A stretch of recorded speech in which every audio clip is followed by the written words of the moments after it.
నమస్కారం, truth news కి స్వాగతం. హెడ్లైన్ చూద్దాం.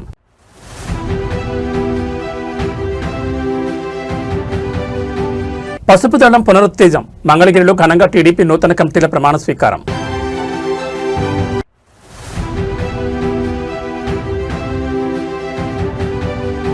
కుకట్పల్లిలో ఆధ్యాత్మిక సందడి. వైభవంగా గరుడ హనుమత్ స్వామివార్ల మూర్తి స్థాపన.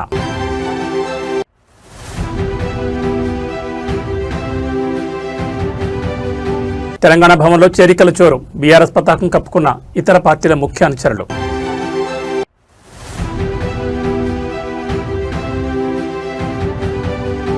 పదవుల కోసం కాదు, ప్రయోజనాల కోసమే మద్దతు స్పష్టం చేసిన ప్రొఫెసర్ కోదండరామ్. ఇక డీటెయిల్స్ చూస్తే తెలుగుదేశం పార్టీ నూతన కమిటీల కొలువు ఘనంగా ప్రారంభమైంది. మంగళగిరిలోని పార్టీ కేంద్ర కార్యాలయంలో జరిగిన నూతన కార్యవర్గ ప్రమాణ స్వీకార కార్యక్రమంలో ముఖ్యమంత్రి, పార్టీ అధినేత చంద్రబాబు నాయుడు పాల్గొన్నారు. ఈ సందర్భంగా ఆయన పార్టీ శ్రేణుల్లో నూతన ఉత్సాహాన్ని నింపారు.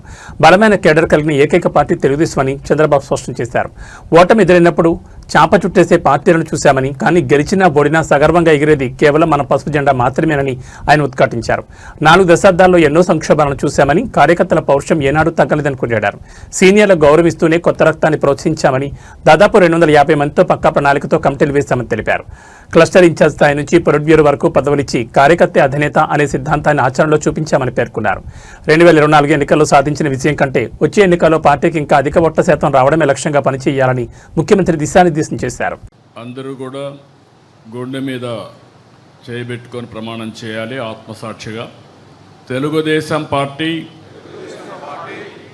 ఆశయాలకు, పవిత్ర లక్ష్యాలకు కట్టుబడి ఉంటూ పార్టీ సభ్యునిగా క్రమశిక్షణతో, ప్రజాసేవాభావంతో మనస వాచ కర్మేణ నిరంతరం పాటుపడుతూ నిస్వార్థంగా అవినీతి అక్రమాలకు పాల్పడకుండా దీక్షా దక్షతలతో, అంకిత భావంతో తెలుగుదేశం ప్రతిష్టను, ప్రతిపత్తిని పరిరక్షించేందుకు ఎల్లప్పుడూ కృషి చేస్తూ పార్టీ మరియు ప్రజలు నాపై ఉంచిన విశ్వాసాన్ని వమ్ము చేయకుండా నిత్య చైతన్యంతో పార్టీకి ఉజ్వల భవిష్యత్తు కల్పించేందుకై నా వంతు కర్తవ్యాన్ని, విధులను బాధ్యతాయుతంగా నిర్వహించగలనని ప్రమాణం చేస్తున్నాను. కుకట్పల్లి నియోజకవర్గంలో ఆధ్యాత్మిక శోభ సంతరించుకుంది. స్థానిక రామాలయంలో అత్యంత వైభవంగా జరిగిన గరుడ హనుమత్ స్వామివార్ల మూర్తి స్థాపన మహోత్సవం భక్తుల కోలాహల మధ్య ఘనంగా నిర్వహించారు. ఈ పవిత్ర కార్యక్రమంలో బీఆర్ఎస్ వర్కింగ్ ప్రెసిడెంట్, మాజీ మంత్రి కల్వకుంట్ల తారక రామారావు పాల్గొని ప్రత్యేక పూజలు నిర్వహించారు. ప్రతిష్టాపన మహోత్సవంలో భాగంగా కేటీఆర్ స్వామివారి విగ్రహాలను స్వయంగా క్షీరాభిషేకం చేశారు. శాస్త్రోక్తంగా జరిగిన ఈ కార్యక్రమంలో పాల్గొని స్వామివారి కృపకు పాత్రులయ్యారు. కేటీఆర్తో పాటు ఈ కార్యక్రమంలో Kukatpally MLA Madhavan Krishnarao, Quthbullapur MLA KP Vivekanand మరియు ఎమ్మెల్సీ సెంబీపూర్ రాజు తదితర ముఖ్య నేతలు పాల్గొన్నారు. ఆలయ అర్చకులు కేటీఆర్కి వేదాశీర్వచనం అందించి తీర్థప్రసాదాలు అందజేశారు. భారీ సంఖ్యలో తరలివచ్చిన భక్తులు, పార్టీ కార్యకర్తలతో ఆలయ ప్రాంగణం కిక్కిరిసిపోయింది. అభివృద్ధి పనులతో పాటు ఆధ్యాత్మిక కార్యక్రమాల్లోనూ చురుగ్గా పాల్గొంటూ నియోజకవర్గ ప్రజలతో కేటీఆర్ మమేకమయ్యారు. ఈ విగ్రహ ప్రతిష్టాపనతో కుకట్పల్లి రామాలయం మరింత ఆధ్యాత్మిక కాంతితో విరాజిల్లుతోంది.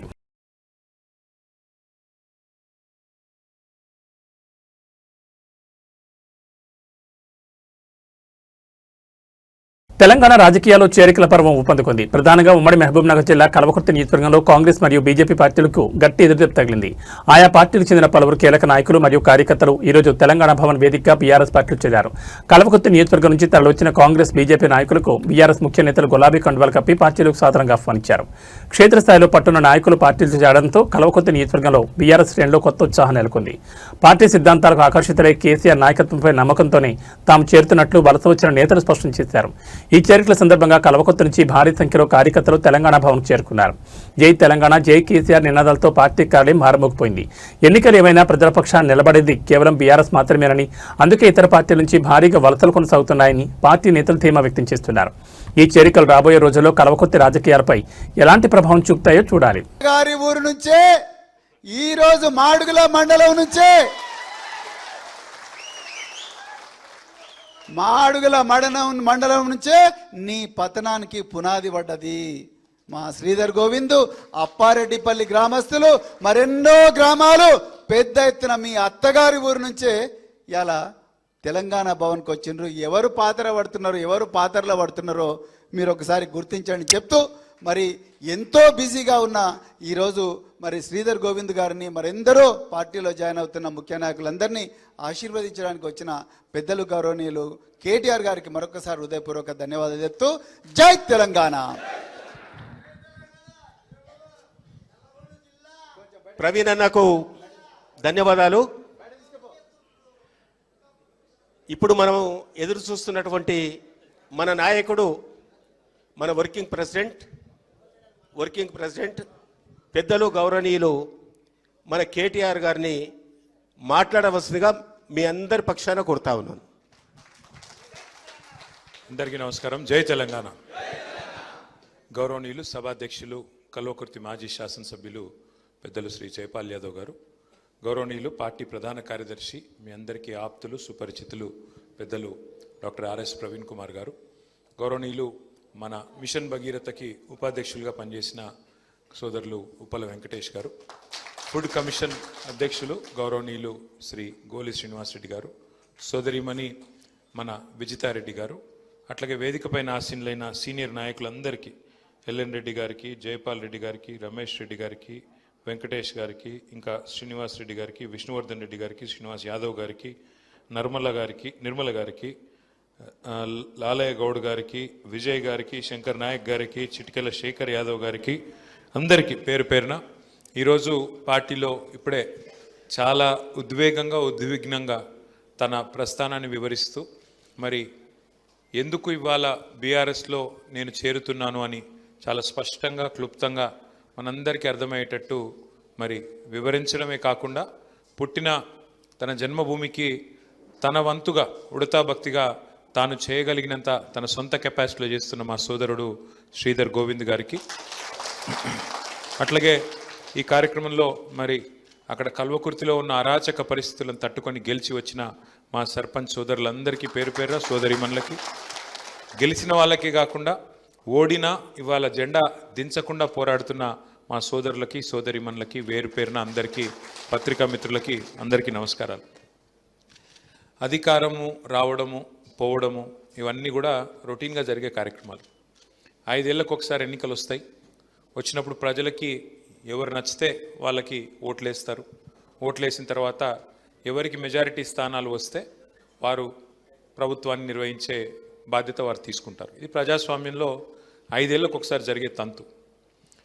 తెలంగాణ రాజకీయాల్లో సెగలు పుడుతున్నాయి. కాంగ్రెస్ ప్రభుత్వం అవలంబిస్తున్న రైతు వ్యతిరేక విధానాలపై ప్రధాన ప్రతిపక్షం బీఆర్ఎస్ పార్టీ పోరాటం సిద్ధమైంది. ఈ క్రమంలోనే మే 6వ తేదీన రైతులతో కలిసి రాష్ట్ర వ్యాప్త భారీ నిరసన కార్యక్రమానికి పిలుపునిచ్చారు. బీఆర్ఎస్ అధినేత కేసీఆర్ మరియు వర్కింగ్ ప్రెసిడెంట్ కేటీఆర్ రైతుల డిక్లరేషన్ హామీలను విస్మరించిన కాంగ్రెస్ ప్రభుత్వానికి కళ్లు తెరిపించేలా మే 6వ తేదీన రాష్ట్ర వ్యాప్తంగా అన్నదాతలతో కలిసి బీఆర్ఎస్ భారీ ఎత్తున నిరసనలు చేపట్టనుంది. కాంగ్రెస్ ప్రభుత్వం మాట తప్పిందని, ఎన్నికల ముందు ఇచ్చిన హామీలను తుంగలో తొక్కిందని బీఆర్ఎస్ మండిపడుతోంది. ఇది ఏమాత్రం విశ్వసనీయత లేని ప్రభుత్వం అని కేటీఆర్ విమర్శించారు. అనాదిగా తెలంగాణ విషయంలో కాంగ్రెస్ పార్టీ అనుసరించిన ద్రోహపూరిత వైఖరిని నేతలు ఎండగట్టారు. నీళ్లు, నిధులు, నియామకాల విషయంలో కాంగ్రెస్ ఎప్పుడు తెలంగాణకు అన్యాయమే చేస్తూ వస్తుందని ధ్వజమెత్తారు. కేసీఆర్ పాలన వర్సెస్ కాంగ్రెస్, కేసీఆర్ గారి నేతృత్వంలో తెలంగాణ రాష్ట్రాన్ని సాధించుకున్న తర్వాత రైతు బంధు, ఉచిత విద్యుత్ వంటి పథకాలతో రైతాంగం స్వర్ణయుగం చూసిందని, కానీ ఇప్పుడు కాంగ్రెస్ హయాంలో మళ్లీ కరెంటు కష్టాలు, ఎరువుల కొరత మొదలయ్యాయని బీఆర్ఎస్ ఆవేదన వ్యక్తం చేస్తోంది. కాంగ్రెస్ పార్టీ, కాంగ్రెస్ ప్రభుత్వం విశ్వసనీయత లేనటువంటి ప్రభుత్వం, పార్టీ. అనాదిగా తెలంగాణ విషయంలో ద్రోహాన్ని, దుర్మార్గపు వైఖరిని కొనసాగించింది. కేసీఆర్ గారి నేతృత్వంలో తెలంగాణ రాష్ట్ర సాధనోద్యమం జరిగి తెలంగాణ రాష్ట్రాన్ని సాధించుకున్న తర్వాత అప్పటి వరకు వ్యవసాయం అంటే దండగా అనేటువంటి పరిస్థితి నుండి తెలంగాణలో వ్యవసాయాన్ని పండగగా తీర్చిదిద్దినటువంటి గొప్ప నాయకుడి చేతి నుండి అధికారాన్ని కైవసం చేసుకోవడం కోసం ఎంత నీచానికైనా ఒడిగట్టడం కాంగ్రెస్ పార్టీ నైజానికి నిదర్శనం అనడానికి నిదర్శనం రైతు డిక్లరేషన్.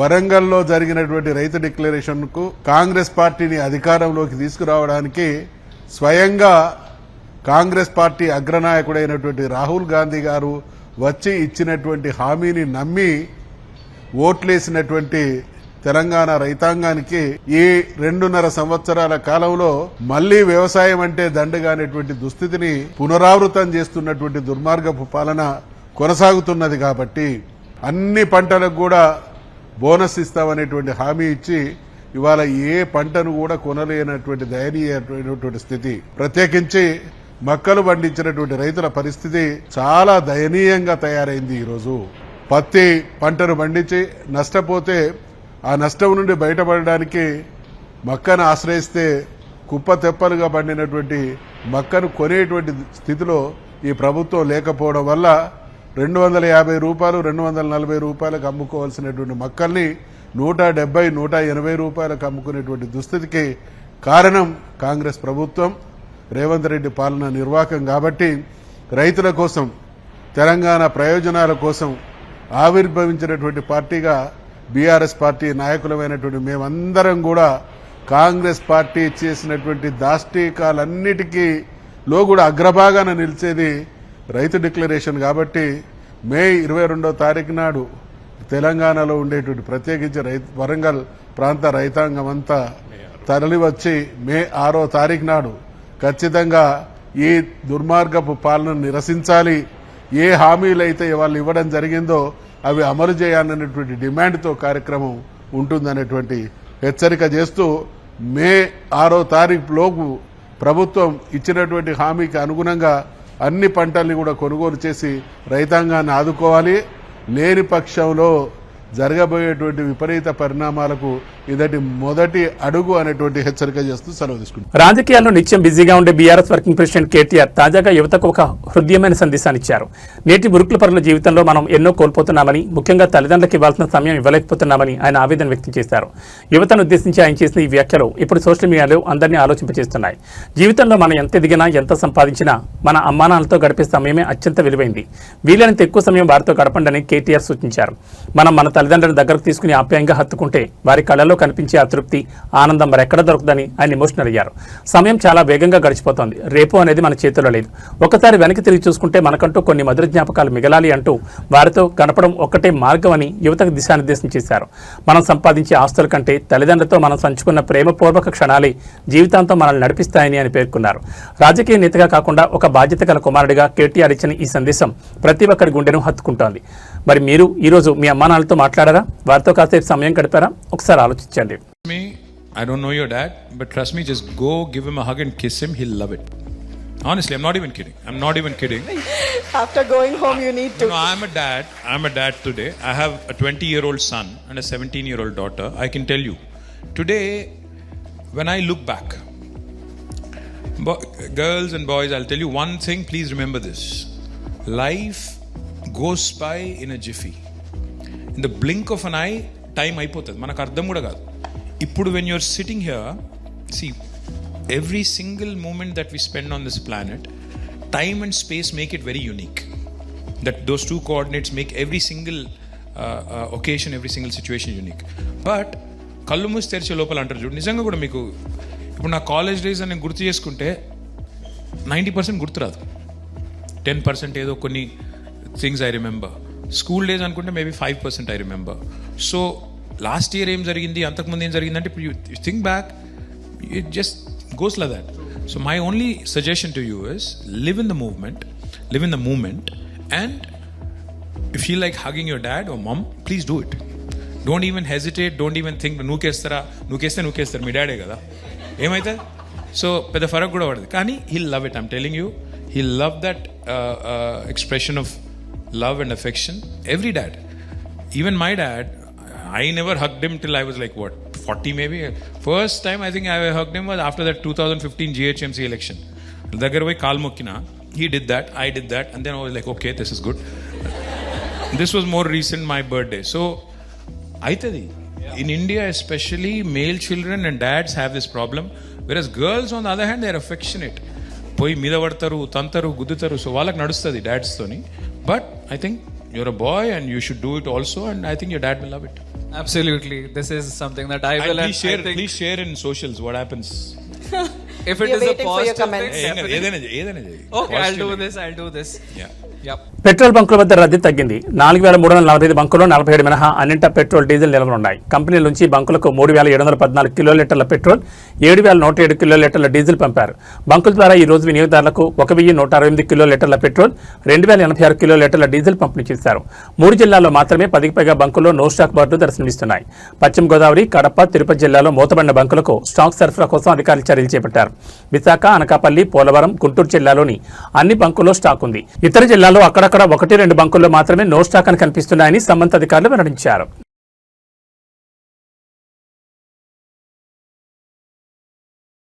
కాకినాడ జిల్లా ప్రజలకు ఇంధన సరఫరాపై ఉన్న ఆందోళనను పటాపంచలు చేశారు కాకినాడ ఎంపీ తంగెళ్ల ఉదయ్ శ్రీనివాస్. పశ్చిమాసియాలో నెలకొన్న ఉద్రిక్తతల వల్ల అంతర్జాతీయంగా ఇంధన సరఫరాపై తాత్కాలిక ఒత్తిడి ఏర్పడిందని, అయితే ఇప్పుడు పరిస్థితి పూర్తిగా అదుపులోకి వచ్చిందని ఆయన స్పష్టం చేశారు.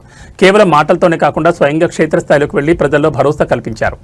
కాకినాడలోని సూర్యచంద్ర ఫిల్లింగ్ స్టేషన్ చేరుకున్న ఆయన అక్కడ స్వయంగా ఆయిల్ ట్యాంకర్ను అన్లోడ్ చేయడమే కాకుండా వాహనదారులకు స్వహస్తాలతో పెట్రోల్ నింపి అందరినీ ఆశ్చర్యపరిచారు. పెట్రోల్, డీజిల్ సరఫరాలో ఎటువంటి కొరత లేదని, వినియోగదారులు ఆందోళన చెందాల్సిన అవసరం లేదని ఈ సందర్భంగా ఆయన పిలుపునిచ్చారు.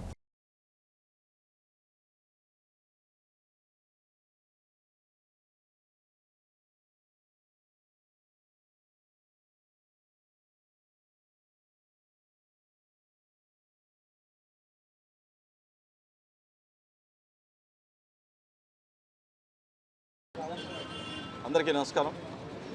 రాష్ట్రం అంతటా కూడా డీజిల్ కొరత అని చెప్పి ప్రజలందరూ క్యూస్లో నుంచి ఉంటున్నట్టు మనం ఎన్నో విజువల్స్ అన్నీ కూడా చూస్తున్నాం.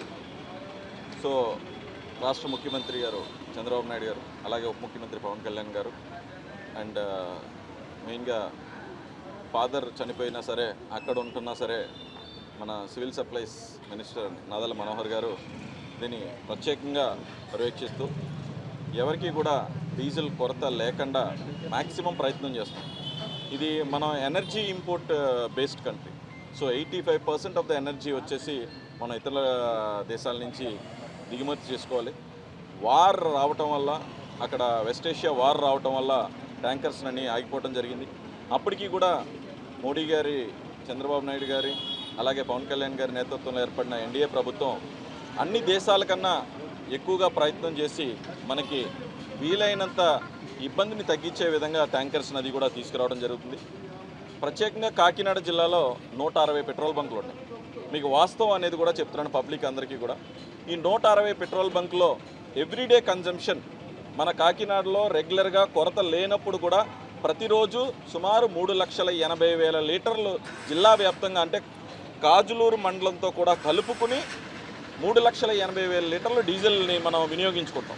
అలాగే 2,50,000 లీటర్ల పెట్రోల్ కూడా వినియోగించుకుంటాం. దీనికి యాక్చువల్గా పీపుల్ని భయభ్రాంతులకు గురి చేసి సోషల్ మీడియాలో డీజిల్ అయిపోతుంది లేదు అనటం వల్ల 3,80,000 కాస్త 6.5 లక్షల లీటర్లు ప్రతిరోజు మనం అంటే పానిక్ సిచ్యువేషన్లో 6.5 లక్షలు కొట్టించేసుకుంటున్నారు. అంటే డీజిల్ కొరత కన్నా కూడా ఎక్కువ. ఇప్పుడు 2,000 కొట్టించుకునేటోళ్ళు కావాలని అవసరం లేకపోయినా 4,000, 6,000 సడన్గా వచ్చేసి ఒక బ్యాంకులో కూడా వెళ్ళి మీరు మొత్తం నా డబ్బులు అన్నీ ఇచ్చేయండి అంటే బ్యాంక్ అయినా ఇబ్బంది ఉంటుంది. అది చదువుకుంటానికి టైం పడుతుంది తప్ప ఏ బిజినెస్లోనైనా సరే. అలాగే ఎవరో ఏ భయభ్రాంతులు గురవక్కర్లేదు. వెస్ట్ ఏషియాలో వారం జరుగుతున్న వాస్తవం కరెక్టే, కొంచెం అటు ఇటు ఉండొచ్చు. బట్ మనకున్న 160 పెట్రోల్ బంకుల్లో కూడా 3,80,000 నుంచి 6,50,000కి వెళ్ళింది. సో దీంట్లో డ్రై అయిన పెట్రోల్ బంకులు కాకినాడ జిల్లా వరకు 11, అందులో 1 కాజులూరు మండలం, మొత్తం 10 బంకులే డ్రై అయింది. వాటికి కూడా ఈరోజు ఈవినింగ్ డ్రై అనేది ఏ పెట్రోల్ బంక్లో కూడా డీజిల్ పెట్రోల్ లేకుండా మొత్తం 160 పెట్రోల్ బంకుల్లో ఇంక్లూడింగ్ నయారా, బీపీసీఎల్, హెచ్పీసీఎల్, ఐఓసీఎల్లో కూడా అన్ని బంక్స్లో కూడా డీజిల్ అండ్ పెట్రోల్ అవైలబిలిటీ ఉంది. దీంట్లో ఇప్పుడు కోత వచ్చే సీజన్ కాబట్టి రైతులందరికీ కూడా ప్రతి ఒక్క మెషిన్కి కూడా మ్యాపింగ్ చేయడం జరిగింది, టోకన్స్ ఇవ్వడం జరుగుతుంది. ఫస్ట్ ప్రయారిటీలో రైతులు ఎవరో ఇబ్బంది పడకూడదని చెప్పి ప్రతి మిషన్కి కూడా రోజుకి 12 గంటలు పనిచేసే విధంగా 70 లీటర్లు దానికి ఏర్పాటు చేసే విధంగా సివిల్ సప్లైస్ మినిస్టర్ గారు, మేము అందరూ, ముఖ్యమంత్రి గారు, ఉప ముఖ్యమంత్రి గారు ఆదేశాల మేరకు ఇక్కడ పనిచేస్తున్నాం. అలాగే ప్రతి ఒక్క రైతుకి, ప్రతి ఒక్క మిషన్కి కూడా 12 గంటలకు పనిచేసే విధంగా 70 లీటర్లు ఇవ్వడం జరుగుతుంది. ఎక్కడ ఇబ్బంది వచ్చినా, ఎవరికి ఇవ్వలేకపోయినా సరే మీరు కంపల్సరీ డిఎస్ఓ గారిని కానీ, ఎంపీ కార్యాలయం కానీ, అక్కడ ఉన్న సివిల్ సప్లైస్ అధికారులను కానీ మీరు సంప్రదించవచ్చు. ఎవరికి ఏ ఆటంకం లేకుండా ఈ స్మూత్ సప్లై ఆఫ్ ఎనర్జీని ఇవ్వటం కోసం మేము అందరం కృషి చేస్తున్నాం. అలాగే డిప్యూటీ తహసీల్దార్స్ని వైజాగ్ కూడా పంపడం జరిగింది. వైజాగ్ పంపించి అక్కడ ఉండి ప్రత్యేకంగా అక్కడ ఉండి టెర్మినల్స్ నుంచి రాజమండ్రి నుంచి వైజాగ్ నుంచి టెర్మినల్స్ నుంచి వచ్చే దగ్గర కూడా ఇబ్బంది లేకుండా కాకినాడ జిల్లా వరకు నెంబర్ 1 పొజిషన్లో ఏ ఇబ్బంది లేకుండా సర్వీస్ చేయడం జరుగుతుంది. ఎవరు పానిక్ గురవద్దు. నిజంగా తగ్గినప్పుడు ప్రభుత్వమే నోటిఫై చేస్తుంది. నోటిఫై చేసినప్పుడు ఎంత కొట్టించుకోవాలి ఏం కొట్టించుకోవాలని అప్పుడు ఎదురు చూద్దాం తప్ప ఇప్పుడు పానిక్ అయ్యి మొత్తం కార్లు బళ్ళు అన్నీ కూడా అక్కర్ లేకుండా నింపేసుకుని డ్రైవ్ అవుట్ చేయొద్దని చెప్పి ప్రజలు కూడా మీన్స్ రిక్వెస్ట్ చేసుకుంటూ ఈరోజు ఇప్పుడు కూడా డాక్టర్ గారి బంక్లో ఎప్పటి నుంచో సర్వీస్ చేస్తున్న నెంబర్ 1 బంక్ ఇది. ఇప్పుడు కూడా ట్యాంకర్ అన్లోడ్ చేయడం జరుగుతుంది. సో పబ్లిక్ అందరూ కూడా క్యూస్ అన్నీ కూడా తగ్గిపోయినాయి. సో స్మూత్ సప్లై ఉంటుంది. డెఫినెట్లీ ఏదైనా ఉద్దేశం ఉంటే కనుక గవర్నమెంట్ నోటిఫై చేస్తే అప్పటి వరకు ఎవరో భయపడద్దని చెప్పి అందరినీ I'm requesting all of you. Thank you. Telangana నూతన డీజీపీగా సివి ఆనంద్ ఎంపిక చేస్తూ ప్రభుత్వం మంగళవారం ఉత్తర్వులు జారీ చేసింది. ప్రస్తుతం డీజీపీ శివధారెడ్డి గురువారం పదవి విరమణ చేస్తున్న నేపథ్యంలో ఆయన స్థానంలో ఆనంద్ మే 1న బాధ్యతలు చేపట్టనున్నారు. ప్రస్తుతం ఆయన హోంశాఖ ప్రత్యేక ప్రధాన కార్యదర్శిగా పనిచేస్తున్నారు. సుప్రీంకోర్టు మార్గదర్శకాల మేరకు యూపీఎస్సీ ద్వారా ఎంపికైన ఆనంద్ 2 ఏళ్ల పాటు ఆ పోస్టులో కొనసాగనున్నారు. 22 ఏళ్ల వయసులో మొదటి ప్రయత్నంలోని ఐపీఎస్కి ఎంపికైన ఆనంద్ 34 ఏళ్ల పాటు ఉమ్మడి రాష్ట్రం తెలంగాణలో అనేక విభాగాల్లో సుదీర్ఘ సేవలు అందించారు. సిఐడిలో పనిచేస్తున్న సమయంలో కృషి బ్యాంక్ కేసులో ప్రధాన నిందితులు బ్యాంకాక్లో నక్కిన కొసరాజు వెంకటేశ్వరరావును భారత్కు రప్పించడంలో ప్రత్యేక చొరవ తీసుకుని సిఐడి సాధించిన కీలక విజయాల్లో ఒకటిగా నిలిచారు. స్వతహాగా క్రికెట్ క్రీడాకారుడైన ఆనంద్ చదువుకునే రోజుల్లోనే అండర్-22కు ఎంపికయ్యారు. సికింద్రాబాద్ క్లబ్ తరఫున ఆడుతూ 5 సెంచరీలు సాధించారు. 2019లో అఖిల భారత టెన్నిస్ టోర్నీలో ప్రథమ స్థానం సాధించారు. పలు గోల్ఫ్ టోర్నమెంట్లోనూ పాల్గొన్నారు. 2002లో రాష్ట్రపతి శౌర్య పథకం, 2007లో భారత పోలీస్ పథకం, 2017లో రాష్ట్రపతి పథకంతో పాటు ఎన్నో అవార్డులు అందుకున్నారు. పూర్తిస్థాయి డీజీపీ ఎంపికకు సంబంధించి కొంతకాలంగా వివాదం నడుస్తున్న సంగతి తెలిసిందే. ఉత్తరప్రదేశ్ మాజీ డీజీపీ ప్రకాష్ సింగ్ కేసులో డీజీపీ ఎంపికై తాము జారీ చేసిన మార్గదర్శకాలను చాలా రాష్ట్రాలు పట్టించుకోవడం లేదని సుప్రీంకోర్టు తెలంగాణతో పాటు కొన్ని రాష్ట్రాలపై ఆగ్రహం వ్యక్తం చేసింది. దీంతో రాష్ట్ర ప్రభుత్వం సుప్రీం మార్గదర్శకాలకు అనుగుణంగానే అర్హులైన అధికారులతో కొన్ని జాబితాను పలుమార్లు యూపీఎస్సీకి పంపింది. కానీ అందులో తప్పులు దొర్లాయని యూపీఎస్సీ తిప్పి పంపింది. వీటన్నిటిని సరిదిద్ది చివరిగా గత ఫిబ్రవరిలో పంపిన జాబితా నుంచి సివి ఆనంద్, వినయ్ ప్రభాకర్ ఆప్టే, సౌమ్య మిశ్రాల పేర్లను ఎంపిక చేసిన యూపీఎస్సీ ఈ వివరాలను తిరిగి రాష్ట్ర ప్రభుత్వానికి పంపింది. ఈ ముగ్గురు నుంచి సర్కార్ ఇప్పుడు సివి ఆనంద్ను డీజీపీగా ఎంపిక చేసింది.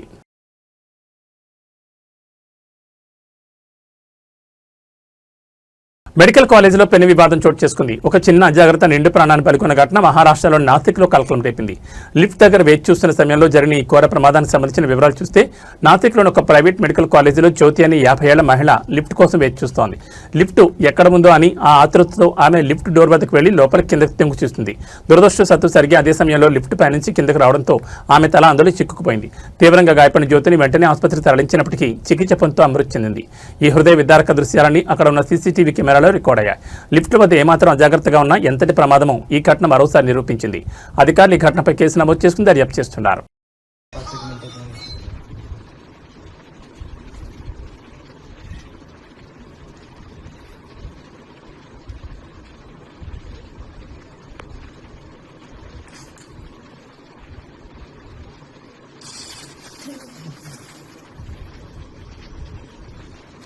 ती लिफ्ट मी बोललेली आहे, ती लिफ्ट वरतून आलेली.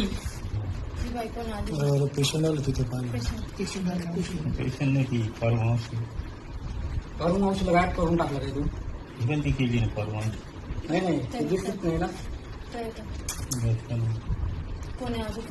आज पैसे द्यायला दिले ना काय तो तिथं जीव गेलेला आहे. तो जागच गेले तिथं जीव गेलेला आहे. काही एवढा वेळ थोडी लागलं हे सुद्धा नाही.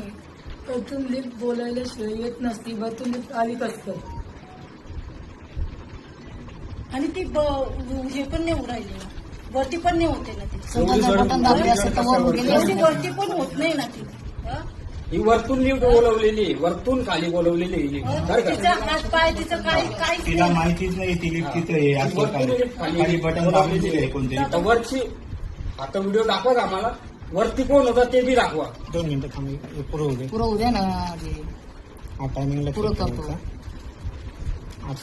ते कसं काय काढता कसं नाही ते तर बघा आता पूर्ण बघून काय कामगार सगळे किती वेळ गेला ना जेवू तिथंच गेला ना. हे मात्र हे आता किती वेळ टाइमपास चालला आहे का. एकतरी कर्मचारी सगळं काम करू राहिले. आहे का डील तर आहे का तिथं कोणी आहे का तिथं प्रशासन आहे त्यांचं. एवढं जिल्ह्यात का त्यांचेच कामगार काम करू राहिले फक्त. हा हळूहळू म्हणजे नेमकं मर्डर बिडर आहे काय आहे?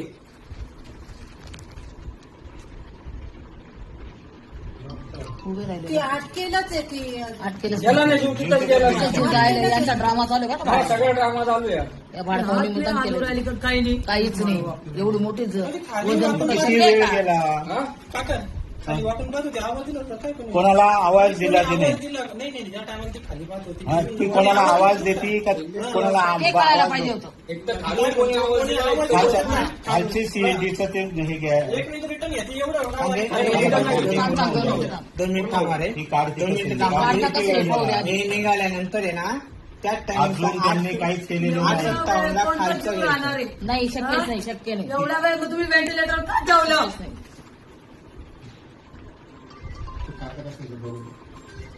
किती वेळ गेला अजून अटकेले. अजून अटकेले. अजून सुद्धा नाही. हा वेळ आहे का? किती वेळ गेला 4 मिनिटं गेले पूर्ण 9 मिनिटाची फुटेज 9 मिनिटात कोणता माणूस कोणता माणसाचा जीव राहणार आहे? एवढं वजन केवढं येते? साधं वजन आहे का? कोणीच नाही. डॉक्टर येईलच नाही. आलाच नाही कोणता डॉक्टर. तो फक्त ज्याच्या त्याच्या याच्याने मजा करतोय तिथं. आता एवढा वेळ झाला तर डॉक्टरांना काही कन्फर्म केलंच नसतं काही. हा एक कोणता आला फक्त. काय करताय फक्त बघताय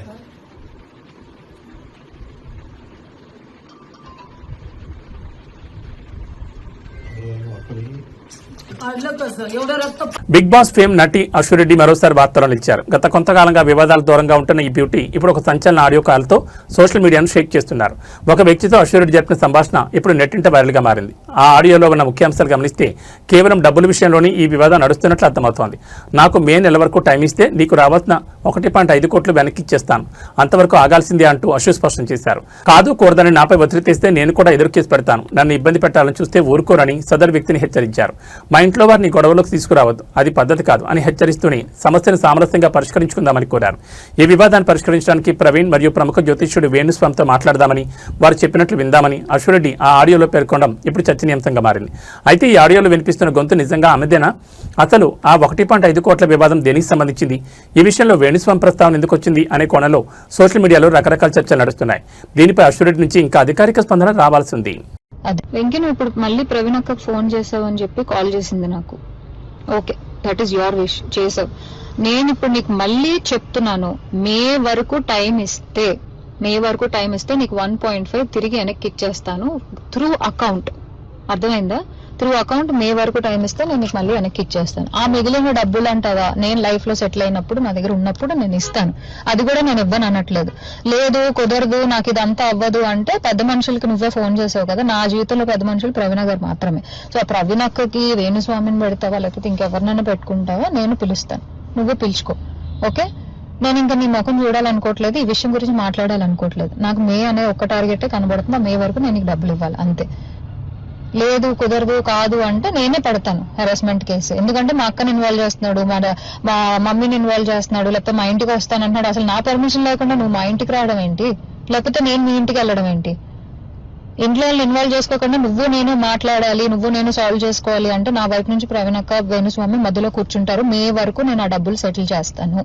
అది తెలుగు సినిమా అంటేనే రంగుల ప్రపంచం. ఈ ప్రపంచానికి 4 బలమైన మూలస్తంభాలు మన అగ్ర కథానాయకులు చిరంజీవి, బాలకృష్ణ, వెంకటేష్ మరియు నాగార్జున. దశాబ్దాలు గడుస్తున్న, తరాలు మారుతున్న వీరి క్రేజ్ మాత్రం తగ్గలేదు సరికదా. నవతరం హీరోలకు ధీటుగా వరుస సినిమాలతో బాక్సాఫీస్ వద్ద సత్తాచాటుతున్నారు. తాజాగా ఈ 4 హీరోలు తమ కొత్త సినిమాలతో అభిమానులను అలరించేందుకు సిద్ధమయ్యారు. వరుస విజయాలతో జోరు మీద ఉన్న మెగాస్టార్ చిరంజీవి పక్కా ప్లానింగ్ తో సినిమాలు పట్టాలెక్కిస్తున్నారు. వాల్తేరు వీరయ్య వంటి బ్లాక్ బస్టర్ తర్వాత దర్శకుడు బాబీతో మరోసారి చేతులు కలిపారు చిరంజీవి.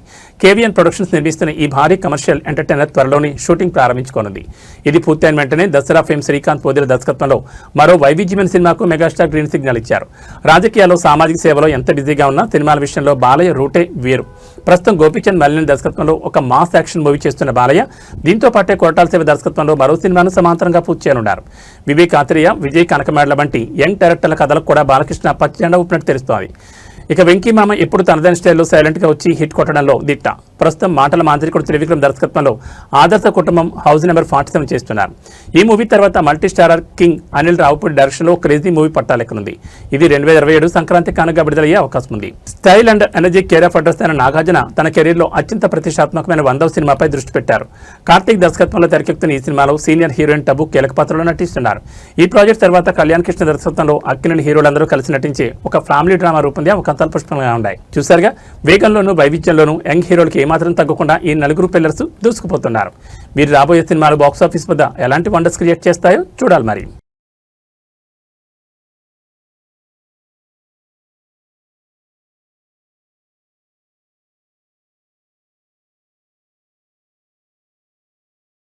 తెలంగాణ జనసమితి ఆవిర్భావ దినోత్సవ వేడుకలు ఘనంగా జరిగాయి. ఈ సందర్భంగా పార్టీ అధ్యక్షుడు ప్రొఫెసర్ కోదండరాం కాంగ్రెస్తో తమ బంధం మరియు పార్టీ భవిష్యత్ కార్యాచరణపై కీలక వ్యాఖ్యలు చేశారు.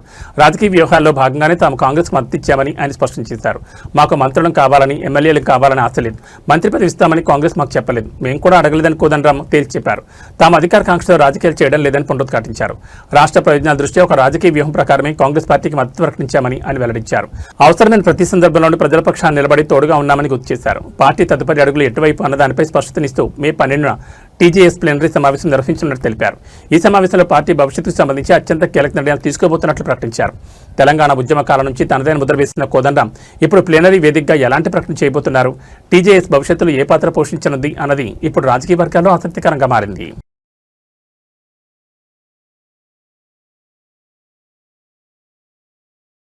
ఉత్తరప్రదేశ్లోని ఆగ్రాలో ఒక భారీ ప్రమాదం త్రుటిలో తప్పింది. అచ్చేరా మార్కెట్లోని ఒక టైలర్ షాప్లో అకస్మాత్తుగా అగ్ని ప్రమాదం సంభవించింది. అయితే అక్కడ ఉన్నవారి సమయస్ఫూర్తి వల్ల ప్రాణ నష్టం జరగకుండా పెను ప్రమాదం తప్పింది. ఆగ్రా అచ్చేరా మార్కెట్లోని ఒక టైలర్ షాప్లో బట్టలు ఇస్త్రీ చేస్తున్న సమయంలో ఈ ప్రమాదం జరిగింది. ఇస్త్రీ కోసం ఉపయోగిస్తున్న గ్యాస్ సిలిండర్ నుంచి ఒక్కసారిగా లీకేజ్ ఏర్పడి మంటలు చెలరేగాయి. క్షణాల్లో మంటలు షాప్ అంతటా వ్యాపించడంతో చుట్టుపక్కల దుకాణదారులు, ప్రజలు తీవ్ర భయాందోళనకు గురయ్యారు. ప్రమాదం జరిగిన వెంటనే షాప్ సిబ్బందిని మరియు స్థానికులు ఏమాత్రం పానిక్ అవ్వకుండా ధైర్యంగా స్పందించారు. అందుబాటులో ఉన్న నీళ్లతో మరియు ఇతర సాధనాలతో మంటలను అదుపు చేసేందుకు తీవ్రంగా ప్రయత్నించారు. స్థానికుల వేగవంతమైన స్పందన వల్ల మంటలు పక్కన ఉన్న షాపులకు మరియు గ్యాస్ సిలిండర్ పేలకుండా నిరోధించగలిగారు. దీంతో అందరూ ఊపిరి పీల్చుకున్నారు. ఇలాంటి సమయాల్లో భయపడకుండా సమయస్ఫూర్తితో వ్యవహరిస్తే ఎంతటి ప్రమాదాన్నైనా అడ్డుకోవచ్చని ఈ ఘటన నిరూపించింది. ఏదేమైనా రద్దీగా ఉండే మార్కెట్ ప్రాంతాల్లో ఇలాంటి ప్రమాదాలు జరగడం పట్ల స్థానికులు అప్రమత్తంగా ఉండాలని అధికారులు సూచిస్తున్నారు.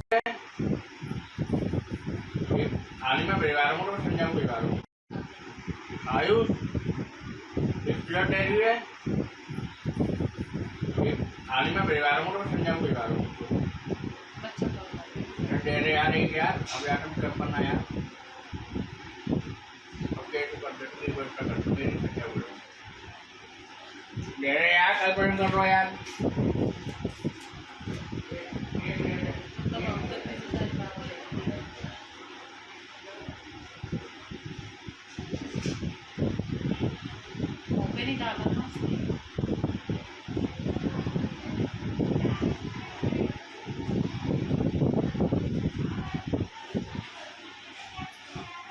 नहीं बैठी चाहिए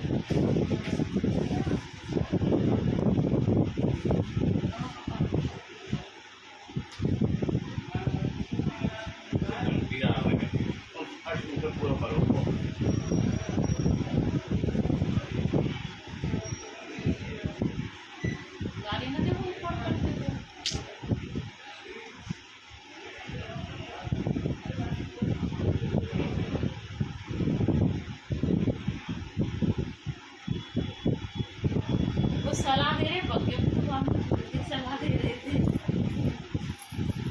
दाल पानी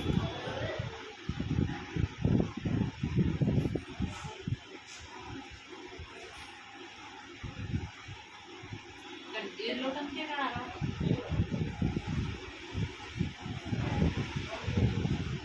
जाना बगल में पटोगा